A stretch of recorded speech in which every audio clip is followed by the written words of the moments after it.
हरियाणा के हथिनीकुंड बैराज से यमुना नदी में पानी छोड़े जाने के कारण पलवल में यमुना नदी का जलस्तर लगातार बढ़ता जा रहा है और अब ये यमुना नदी का पानी जिले के गांव फाट नगर में पहुंच चुका है। यमुना नदी में बढ़ते जलस्तर की वजह से किसानों की सब्जी और कपास, बाजरे के साथ साथ पशु चारा नष्ट हो चुका है, लेकिन बावजूद इसके प्रशासन का अधिकारी कोई भी मौके पर नहीं पहुंचा है, जिससे ग्रामीणों ने प्रशासन के खिलाफ भारी रोष व्यक्त है।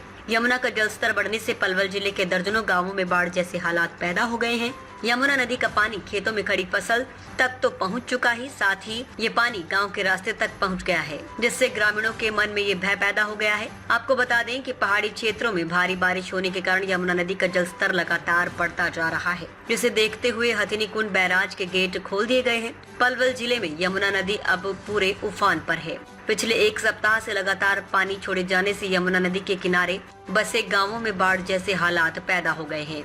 यमुना नदी का जलस्तर बढ़ने के कारण किसानों की फसलें तबाह हो गई हैं। सबसे ज्यादा नुकसान सब्जी उगाने वाले किसानों का हो रहा है। गांव में लोगों ने बताया कि हमारी फसलें तो बर्बाद हो गई हैं, इसके अलावा पशुओं का चारा भी नष्ट हो चुका है।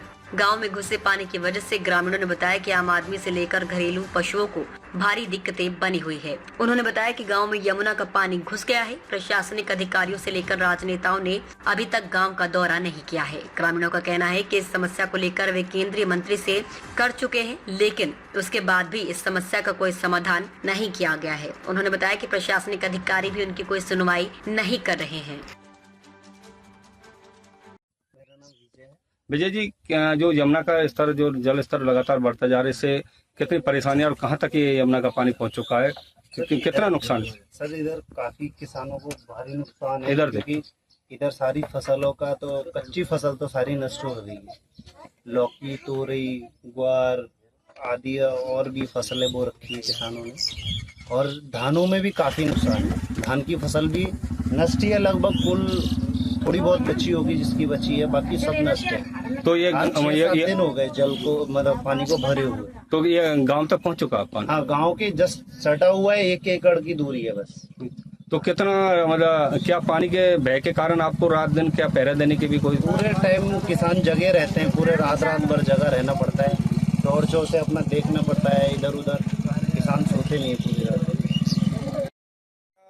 दिक्कत है जिस तरह से यमुना का स्तर लगातार जल का बढ़ता जा रहा है, तो कितना कहाँ तक पहुंच चुका है, कितना नुकसान है, और कितना जो और गांव हैं वो भी कितने प्रभावित हैं आसपास के? सारी फसल बर्बाद हो चुकी है जी, और यहाँ 8-10 गाँव हैं जो यहाँ प्रभावित हैं, और फसल सारी नुकसान हो चुका है।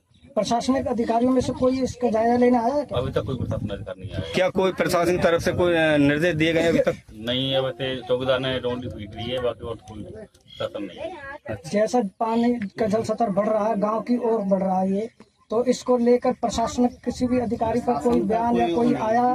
प्रशासन का अभी कोई बयान नहीं आया है, नहीं कोई अधिकारी आया है। तो मतलब किस तरह का नुकसान है, मतलब गांव में जो फसल है वो बर्बाद हो गई है बस, और पशु के चारा भी कोई सुविधा नहीं है इस टाइम पे। पिंटू जी, क्या जो यमुना के पानी से कहाँ तक पहुँच चुका है और किस तरह से लोग प्रभावित है इससे? लोग बड़ा परेशान है जी, और गांव में पानी आ चुका है यहाँ से गांव से। मतलब क्या क्या नुकसान है और किस तरह का आप लोगों का भय है? जी, सब जो फसल थी सब खत्म हो गई है, और जो भी चारा फारा सब खत्म हो गया, और परेशानी हो रही ज्यादा जी। हाँ, गांव तक पहुँच चुका पानी? हाँ जी, गांव तक पहुँच गया पानी। तो प्रशासनिक तौर पर मदद के लिए या प्रशासन द्वारा किसी तरह की कोई निर्देश हिदायत दी गई? कोई नहीं आया सर, कोई नहीं। कोई नहीं आया देखने के लिए भी।